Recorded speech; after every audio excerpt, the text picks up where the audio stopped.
A las 5 de la mañana, mi hermana y su marido vinieron a mi casa nueva. Empaca tus cosas en 48 horas. Esta casa ahora es nuestra. Toda mi familia se puso de su parte. Esta casa ahora es nuestra. No discutí, pero me preparé. 48 horas después, sus vidas se convirtieron en un infierno. Tienes 48 horas. Empaca tus cosas y lárgate. Esta casa nos pertenece ahora. Mi hermana menor, Valeria, dijo eso mientras miraba alrededor de la sala de estar, sus ojos escaneando el lugar como si estuviera evaluando su valor. Mi nombre es Isabella. Tengo 30 años. Vivo con mis padres en los suburbios de Portland, Oregón, y trabajo como ingeniera de software. Financieramente, tengo todo lo que necesito. Aquella mañana se suponía que sería como cualquier otra. 5 de la madrugada, mi momento favorito del día. El olor a café recién hecho llenaba la cocina mientras yo escribía código en silencio. Mi propio ritual sagrado. Esta casa fue construida por mi abuelo. Es vieja, un poco crujiente, pero es el lugar que siempre he amado, el lugar que he protegido. Entonces, un ruido repentino rompió la quietud.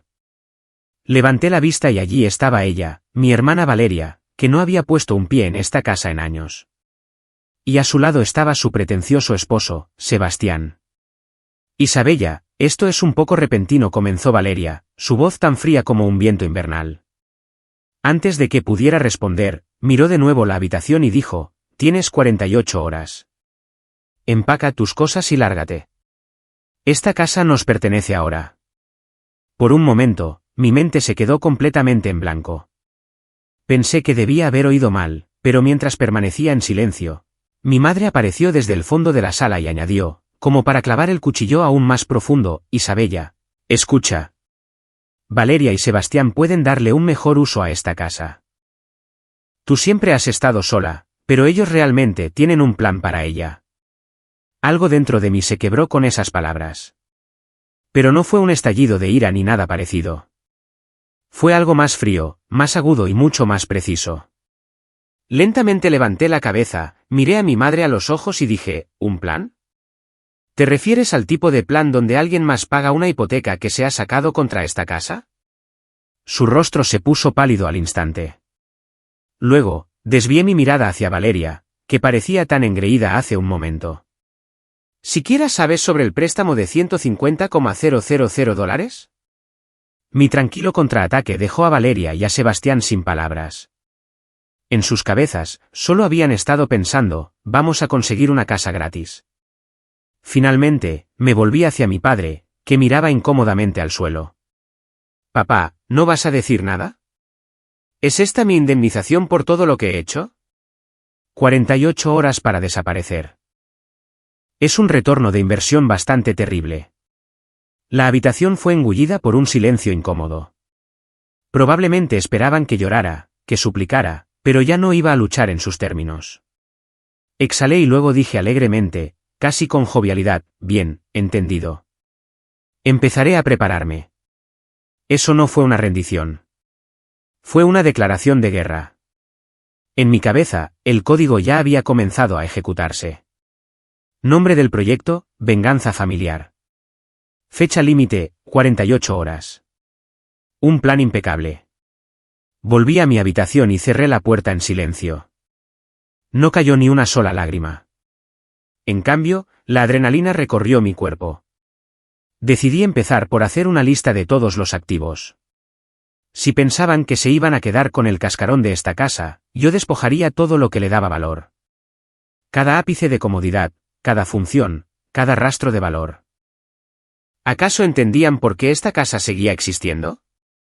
Años atrás, mi padre perdió los ahorros de su jubilación en una estafa, y los ingresos a tiempo parcial de mi madre apenas cubrían sus hábitos de gasto.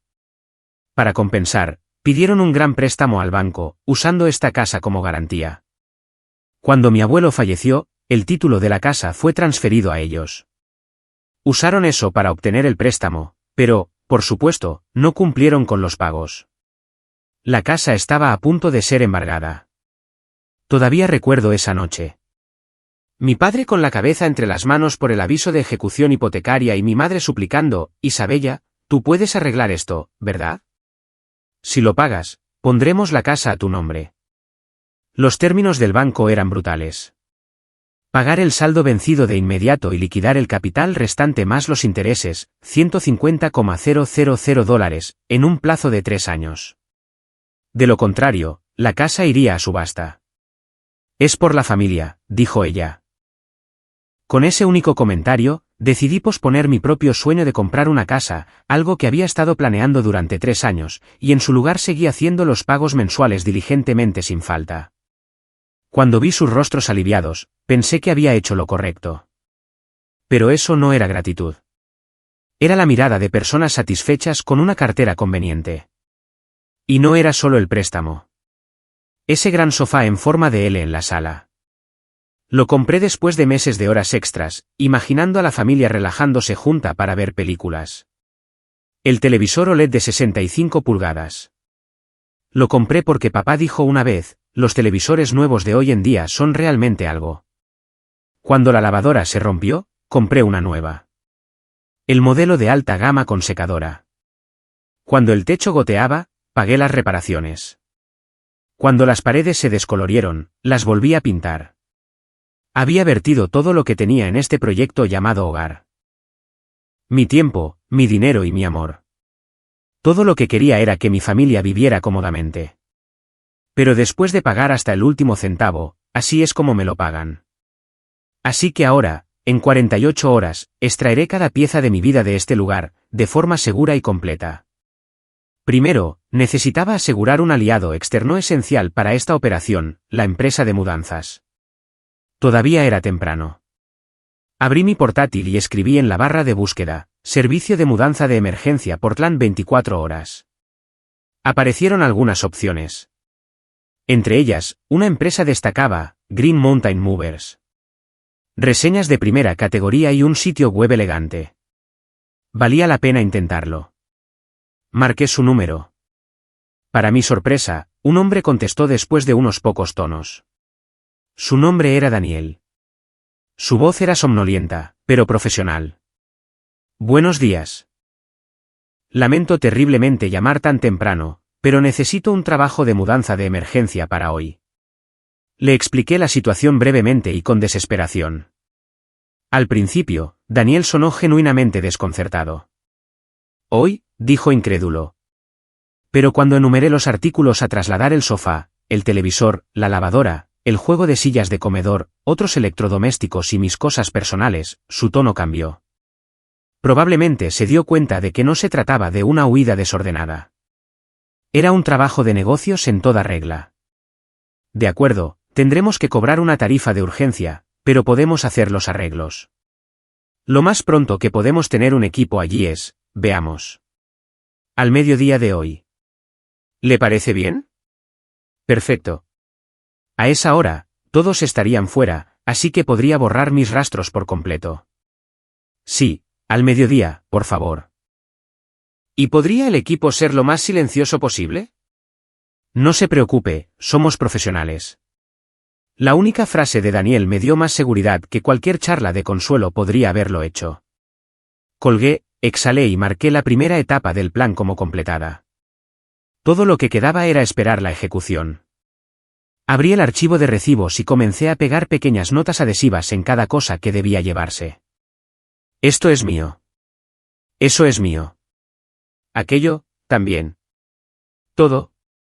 Durante las horas previas al mediodía, empaqué con calma. Mis padres y Valeria probablemente esperaban que estuviera en mi habitación, sollozando. Sus risas ocasionales desde la sala de estar ya no me afectaban. Ni siquiera se registraban como ruido de fondo. Al mediodía señalado, sonó el intercomunicador. El equipo de Green Mountain Movers, liderado por Daniel, había llegado. Silenciosos, eficientes, profesionales. Los recibí en la puerta principal y señalé los artículos marcados con las notas adhesivas. Parecían un poco sorprendidos por mi compostura, pero se ciñeron al trabajo y no desperdiciaron ni una palabra. Lo primero en salir fue el gran sofá en forma de L, el símbolo de la unión familiar que una vez imaginé.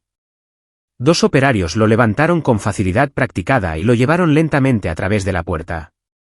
Al verlo irse, no sentí tristeza. En cambio, fue como si una pesada cadena se hubiera roto. Eso no era una reliquia sentimental. Era algo que había comprado con mi propio dinero, mi propiedad, y la estaba reclamando. A continuación, el televisor de 65 pulgadas fue desmontado y envuelto en su funda protectora. La lavadora, el microondas, la tostadora. Fueron cargados en el camión uno tras otro como un pelotón disciplinado. Un operario se detuvo mientras llevaba una silla de comedor y preguntó, ¿la mesa está bien dejarla?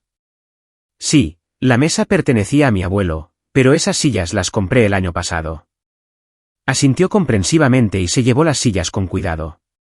En ese momento, me di cuenta de que no les estaba quitando la casa en sí. Estaba extrayendo con precisión quirúrgica el valor que yo había puesto en ella. Mi mente, siempre de ingeniera, se mantuvo fría y concentrada. Este proyecto se ejecutaría sin errores. Eso era todo en lo que podía pensar. Después de que el camión de la mudanza se fue en silencio, me quedé sola en el centro de la casa. Los ruidos domésticos que los muebles y las cortinas habían absorbido se habían ido.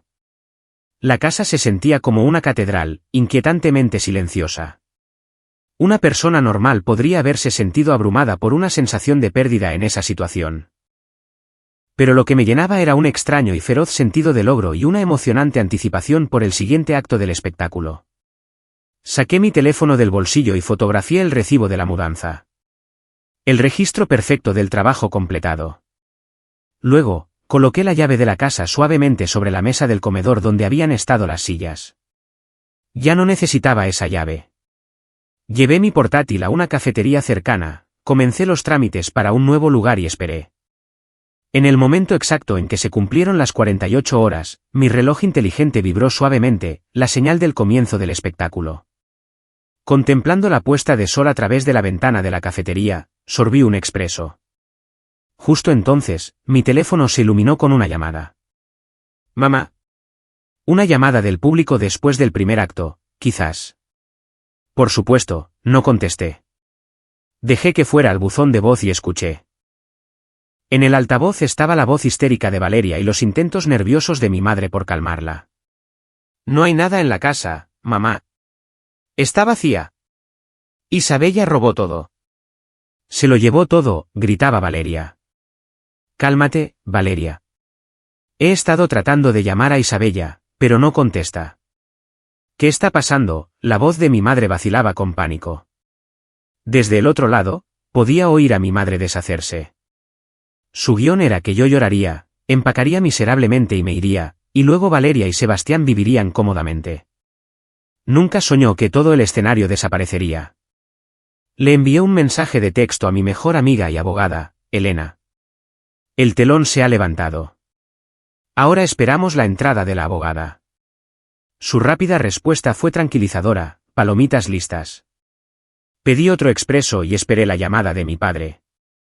Como era de esperar, su número apareció minutos después. También lo envié al buzón de voz. Su voz en la grabación sonaba menos enojada que desconcertada. Isabella, ¿qué has hecho? ¿La casa? Está vacía. Devuélveme la llamada. Has ido demasiado lejos. ¿Demasiado lejos? Me obligasteis a pagar $150,000, a matarme trabajando por esta familia, y luego me echasteis sin pensarlo 2 veces. Eso no es ir demasiado lejos. Eso es lo que sois. Puse mi teléfono en silencio y lo dejé sobre la mesa. Con eso, el ruido no me molestaría. Bebí mi café lentamente, imaginándolos caminar de un lado a otro en una casa vacía.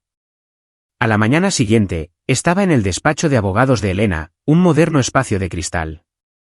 Me entregó una taza de té de hierbas y sonrió con malicia. Así que el castillo vacío de anoche causó un gran revuelo. Escuché los mensajes de voz. Un buen pánico. Fue el acto de apertura perfecto, pero eso fue solo la obertura. El plato principal está por llegar, dije. Puse sobre la mesa el grueso archivo de recibos y una vieja foto de mi abuelo, Francisco. Elena hojeó los recibos y exhaló una apreciación por el volumen. Esto es extraordinario, evidencia perfecta. La propiedad de los muebles y electrodomésticos es indiscutiblemente tuya. Incluso si gritan robo, la policía probablemente lo tratará como un asunto civil. Claro, pero aquí es donde comienza el verdadero trabajo. Elena, no te pido que juegues a la defensiva. Quiero que pases a la ofensiva. Señalé la vieja fotografía de mi abuelo. En ella, Francisco levantaba a una niña pequeña, yo, sobre sus hombros, sonriendo con una alegría desbordante.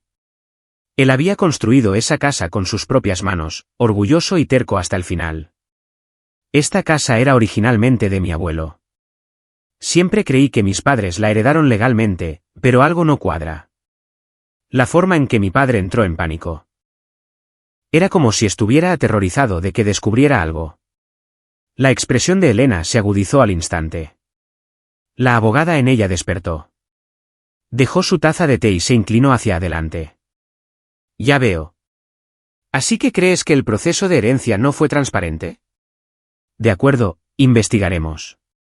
Si revisamos el registro del condado y los archivos del testamento, podríamos encontrar algo. Dame el nombre completo de tu abuelo y la fecha aproximada de su fallecimiento. Le di todo lo que sabía. Me apretó el hombro con firmeza. Déjamelo a mí. Ya has dado el paso más difícil, reclamar tu propia vida. Deja que los profesionales se encarguen del resto. Cuando salí de su oficina, el cielo de Portland era dolorosamente azul, casi burlón en su brillo. Sin embargo, por primera vez en años, me sentí en calma. Ya no era solo mi lucha. Y en el fondo, sabía que la verdad que esperaba salir a la superficie sería mucho más grande de lo que podía imaginar. Esas personas que todavía deambulaban por esa casa vacía no tenían idea de que lo que estaban a punto de perder era mucho más valioso que unos viejos muebles. Solo 2 días después, un breve mensaje de texto de Elena apareció en mi teléfono: ven a la oficina ahora. Incluso a través de esas pocas palabras, pude sentir su emoción apenas contenida y un hilo de furia profesional. Cuando abrí la puerta de su oficina, ella miraba sombríamente su monitor. En el momento en que me vio, giró su silla. Isabella, prepárate. Encontré algo enorme. En la pantalla había un documento legal digitalizado, registrado y sellado oficialmente en la oficina del secretario del condado de Chittenden. Título: Última voluntad y testamento de Francisco Holmes. El nombre de mi abuelo. Tus padres te dijeron que no había testamento cuando falleció, ¿verdad?, preguntó ella. Sí. Dijeron que nunca hizo uno, por lo que la herencia pasó a su cónyuge e hijos según la ley estatal. Eso fue una mentira. Una muy grande Elena escupió las palabras casi como una maldición. Movió el ratón y amplió la sección relevante del testamento. En medio del denso lenguaje legal, una frase increíble destacaba, escrita de forma clara e inequívoca. Todos los bienes inmuebles, incluida la tierra y la residencia ubicada en los suburbios de Portland, Oregón, serán legados únicamente a mi amada nieta, Isabella Holmes. Se me cortó la respiración. ¿Qué significa eso? Significa exactamente lo que dice. Desde el momento en que tu abuelo falleció, la casa te pertenecía legalmente a ti. Tus padres y Valeria no tenían ningún derecho de herencia. Lo sabían y te lo ocultaron. Te engañaron e incluso intentaron desalojarte de una propiedad que legalmente era tuya desde el principio. Eso no es una disputa familiar. Eso es fraude y abuso de confianza. Mientras escuchaba la tranquila explicación de Elena, fragmentos de recuerdos pasados comenzaron a encajar en mi mente como piezas de un rompecabezas. El día que mi abuelo marcó mi altura en el pilar y dijo, algún día serás tú quien proteja esta casa. No era solo un encanto amable o un gesto bondadoso. Era un mensaje para mí, un mensaje para mi futuro. Ahora entendía por qué mis padres aceptaron mis sacrificios con tanta facilidad. Por qué mi padre siempre parecía incómodo cuando surgía el tema de la casa.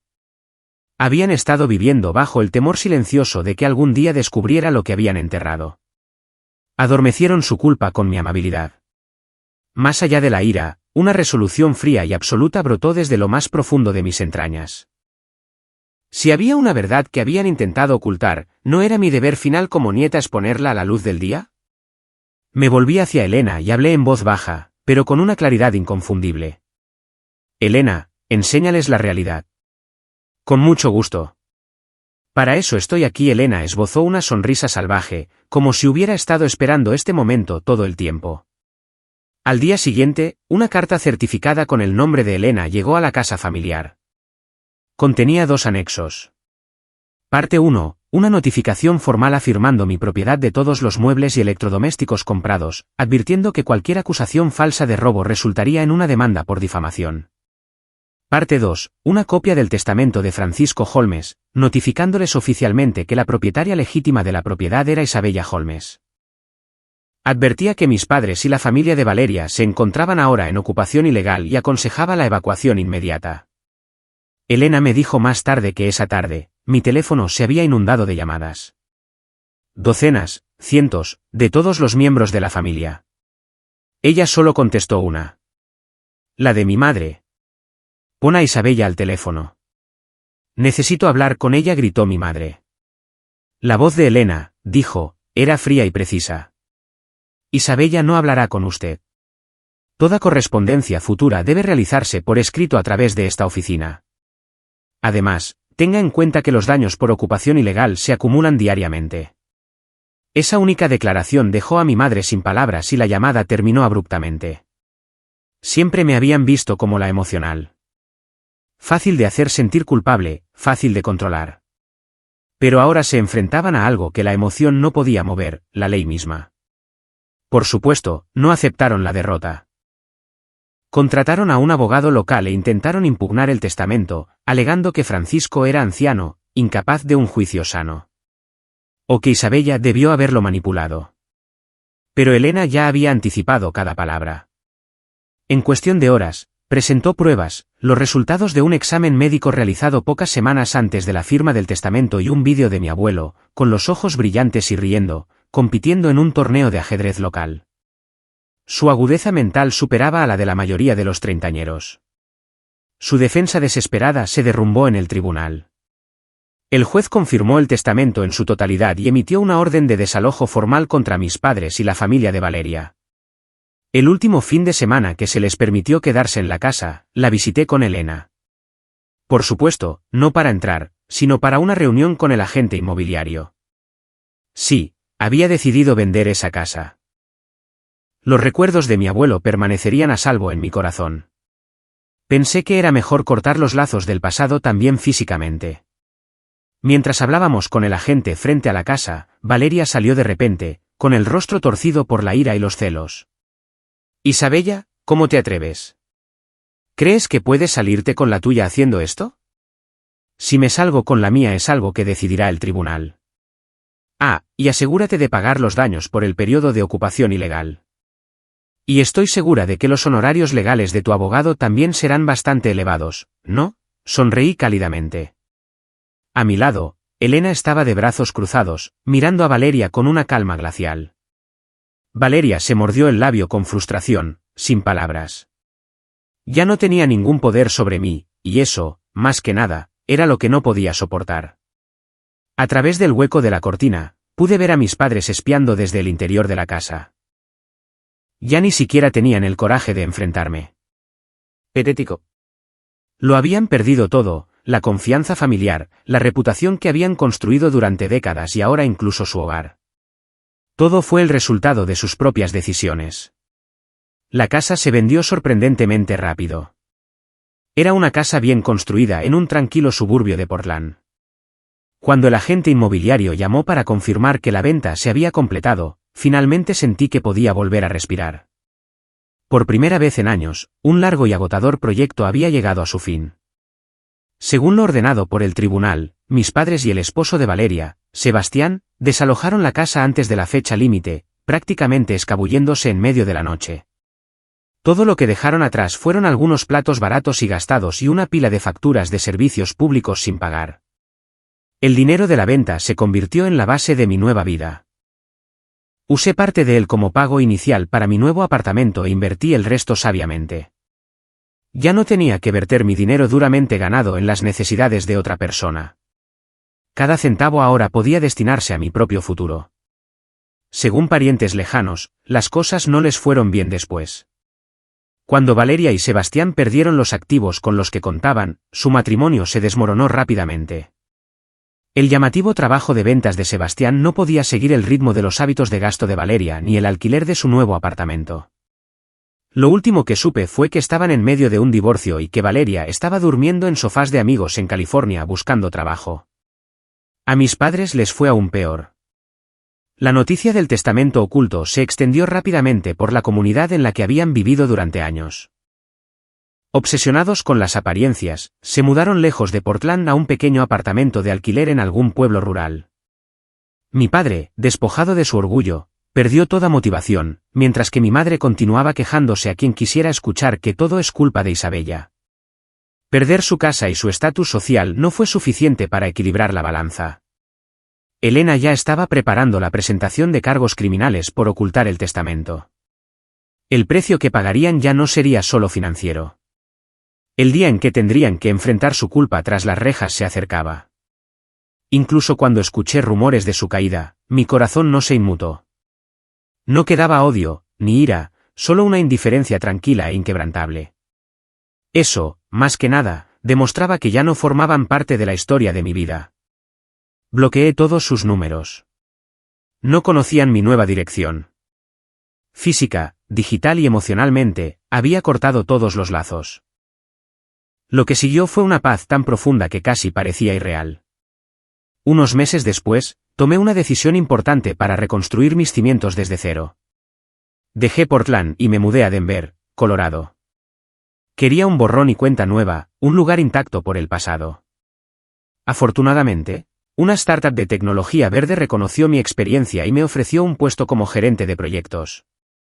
La independencia financiera ya la había logrado. Pero en Denver, en esta nueva vida, finalmente gané también la independencia emocional. Ya no tenía que caminar de puntillas alrededor de los estados de ánimo de nadie ni sacrificarme para complacer a los demás. Sostenía el volante de mi vida firmemente en mis propias manos.